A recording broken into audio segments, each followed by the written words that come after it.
What's up in War Eagle War Report family? Your guy Jones back with another morning drop. Today, I'm going to give you my predictions for who I think is going to lead Auburn in certain statistical categories. Let's get straight to it, man. Y'all know how we do right here, War Report style. Let's drop it on them. You are now listening to the War Report. Morning drop. It is Tuesday, August the 27th. We are here inside of the Rogue Shop morning drop on the Auburn Express, part of the War Report Podcast Network. And you all know you need to be heading over to rogueshop.com. Use code FREEZE5 for 20% off of your purchase at America's #1 online dispensary. Appreciate you guys dropping in here with me this morning. Today, stat predictions. Or stat leader predictions. I'm going to pick a pony today. Who do I think leads Auburn in certain statistical categories? Please go ahead and share this content with somebody if you're watching it live right now or listening to it out there on your podcast places. But let's start with the defense because I think it's interesting for me. I always like to start with the defense. We'll get to the juicy stuff that everybody likes later, the offense.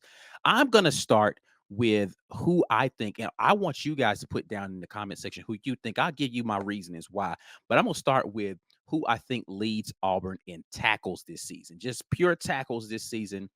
I think it's going to be the same guy as it was last year. Eugene Asante, I think, is going to be the tackle leader. A lot of what I'm going to do as far as predictions, particularly from defense, is going to be looking at what DJ Durkin's defenses have done traditionally. And DJ Durkin's defenses have had linebackers that have been the primary folks out there making plays, tackles downhill against running backs, in space versus running backs, in space versus tight ends. I think that, getting sacks, whatever it's going to be.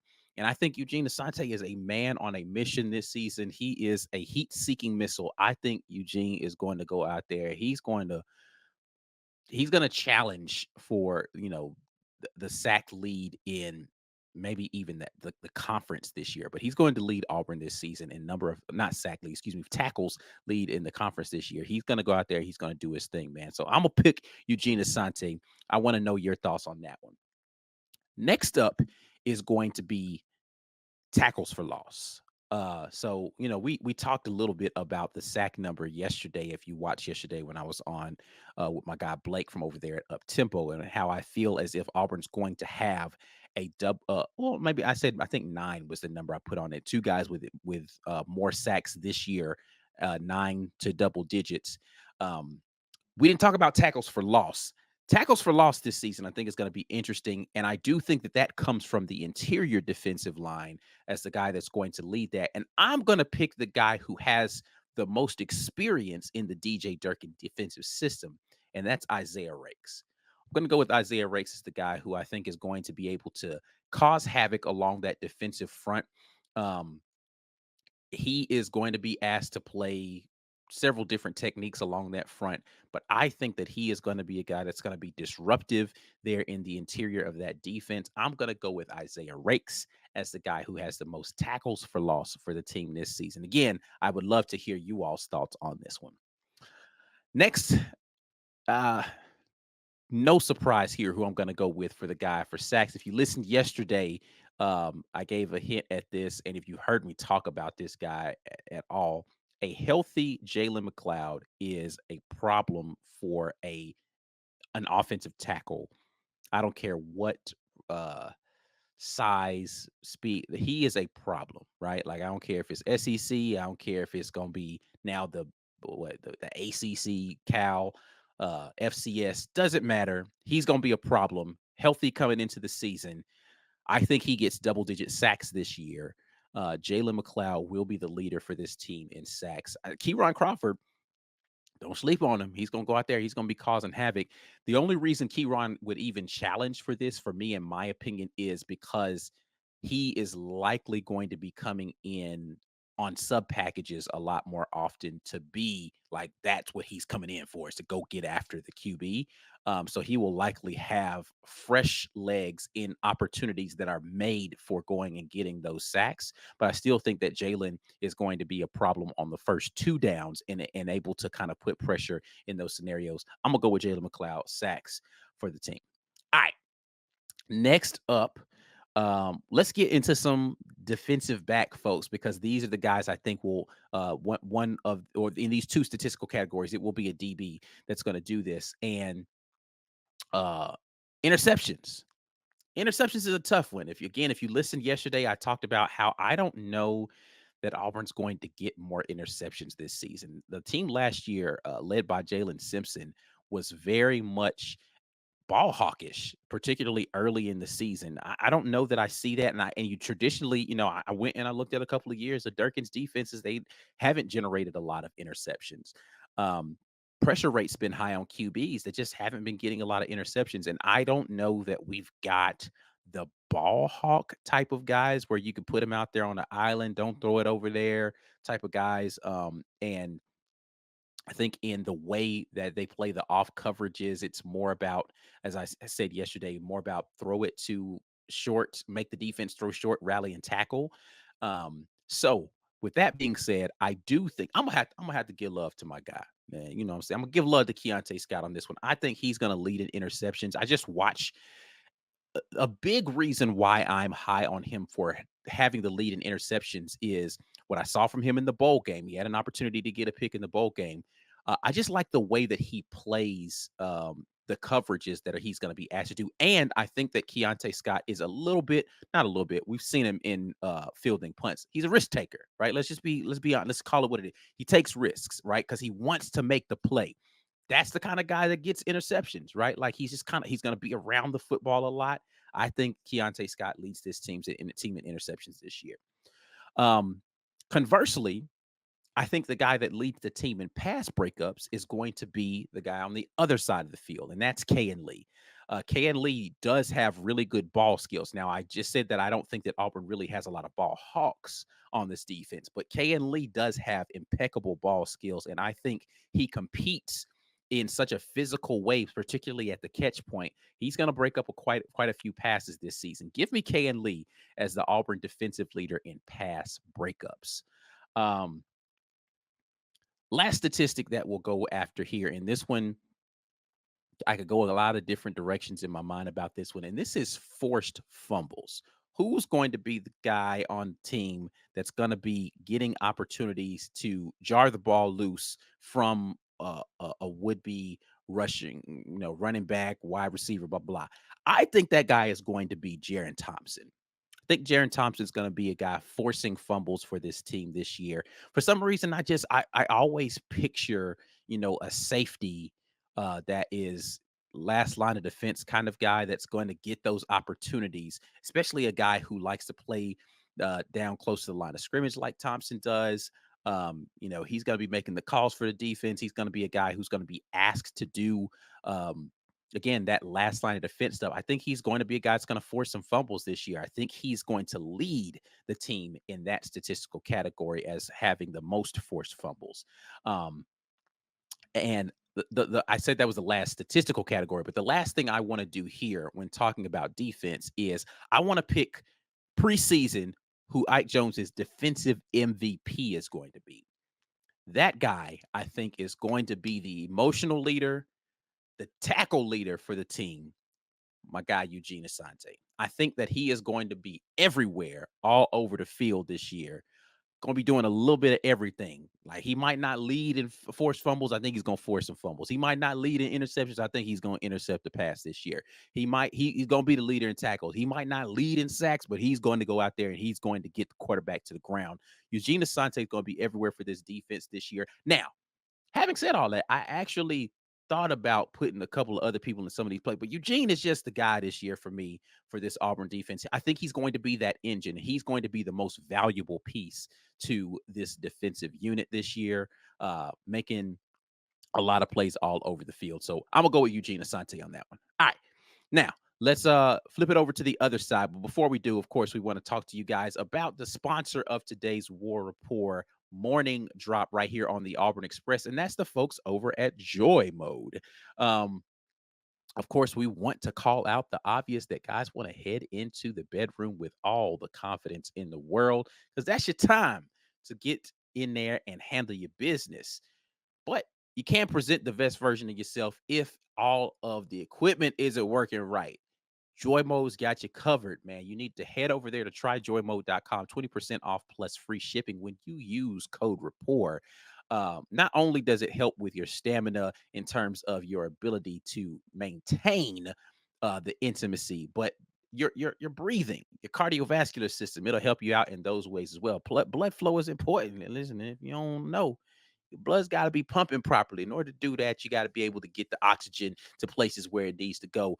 Joy Mode does that for you, clinically tested and proven to be able to help maintain that intimacy longer. Fellas, head over to tryjoymode.com. Ladies, if you want to get something for you, fellas, tryjoymode.com. But make sure you use code report when you do. You get 20% off plus free shipping when you do that. And that lets them know the guys over at the War Report sent you. Let's move on with the conversation. Let's get over into the offensive side of the football and talk about some of the folks who we feel like are going to be statistical leaders.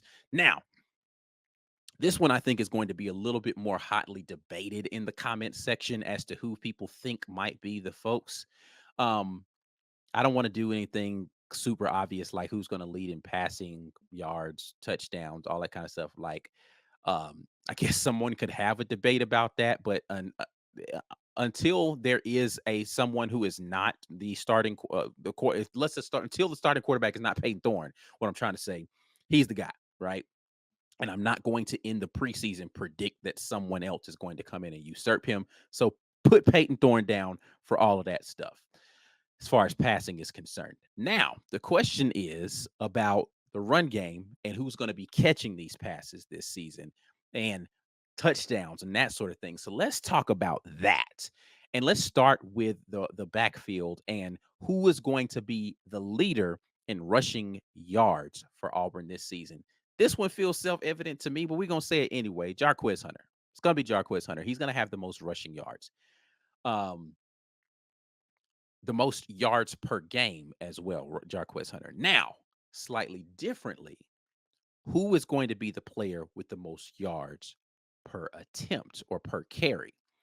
I think that answer, and oddly, not oddly, but this has typically been the number two back for Auburn the last few seasons. If you go back to the Tanks Bigsby years when Jarquez Hunter was there, Jarquez was always the guy who had more yards per carry, right?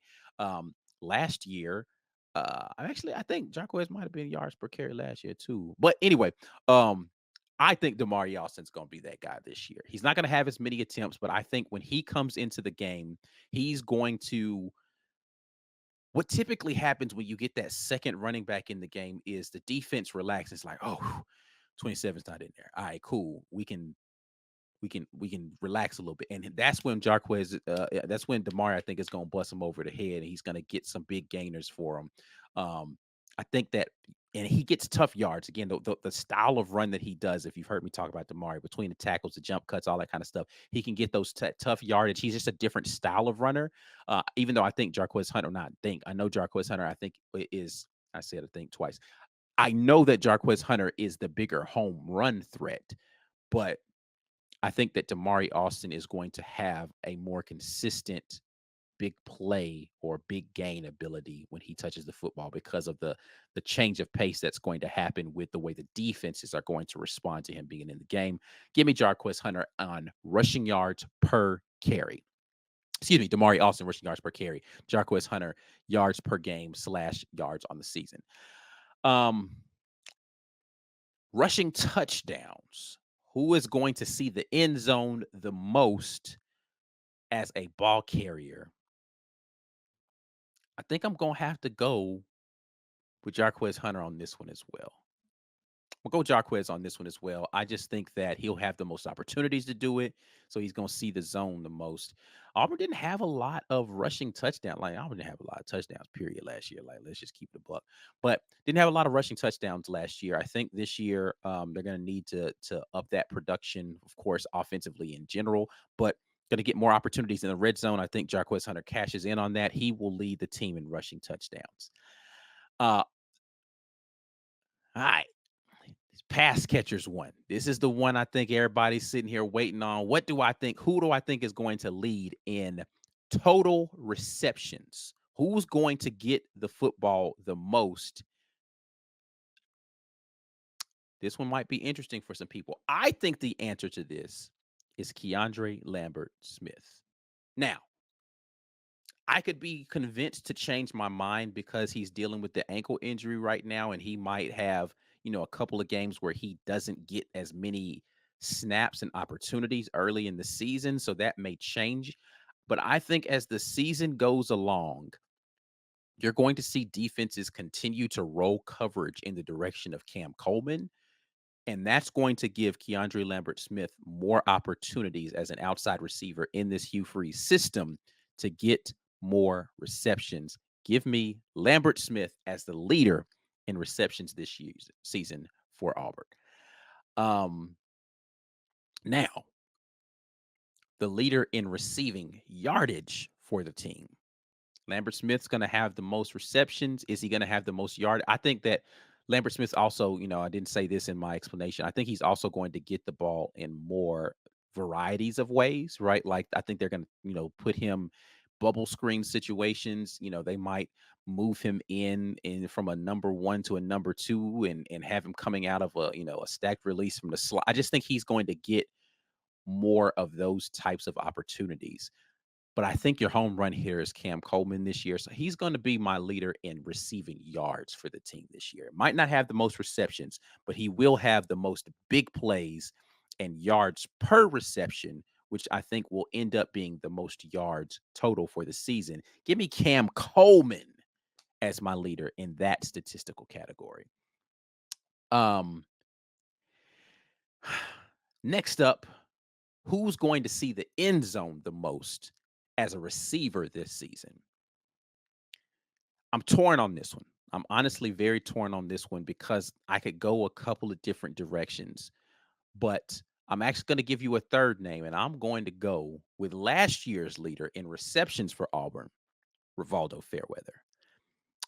I think that what will end up happening is similarly to what I talked about with Keandre Lambert Smith, is that teams are going to be so concentrated on Cam Coleman and then going to be like you're going to have your best DB, then like whoever can be the one-on-one guy, they're going to try to put that over there with Keandre Lambert Smith, and then they're going to roll coverage with the other DB and a safety to the, which means you're going to end up with Valdo with a lot of one-on-one scenarios, and I'm going to give him the nod in those one-on-ones, particularly down in the red zone area, where I think that some of the play calls are going to be specifically for him because he can win jump ball scenarios. He can usually be faster than a lot of the linebackers he's going to be matched up against. I think he's going to get more opportunities to be able to see the end zone than any other receiver. Give me Valdo for the touchdown leader in receptions for Auburn next season or this coming season. Um, Having said all of those things, who is the offensive MVP, most valuable player for this team? I'm going to take Coach Hugh Freeze at his word that the run game is going to be the engine of this football team.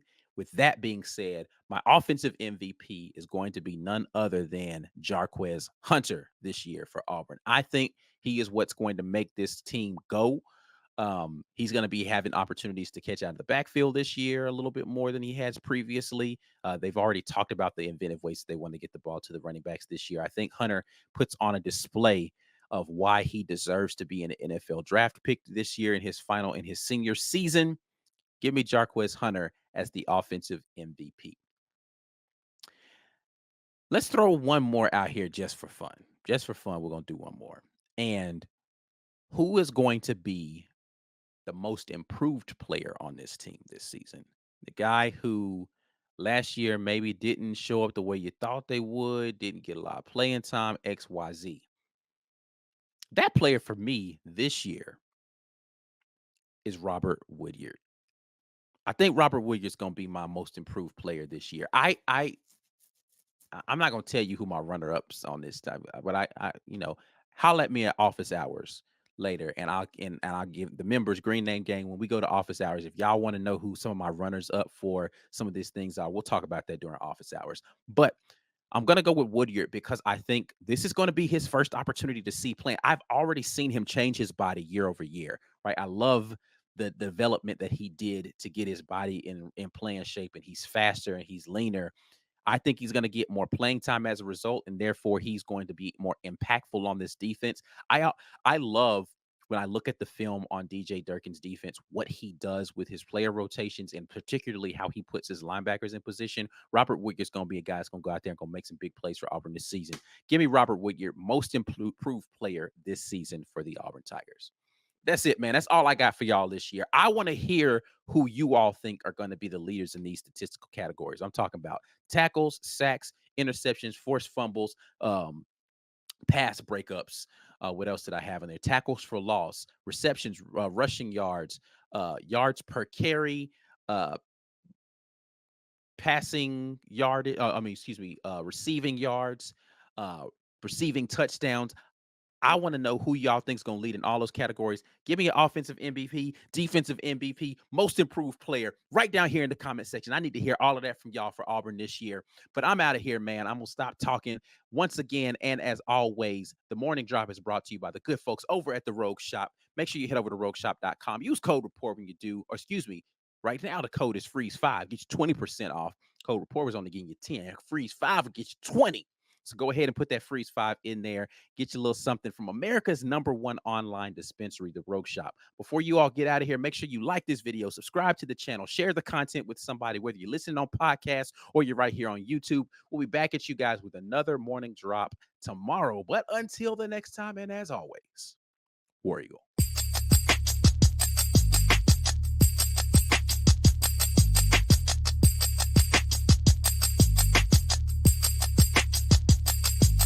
Drop.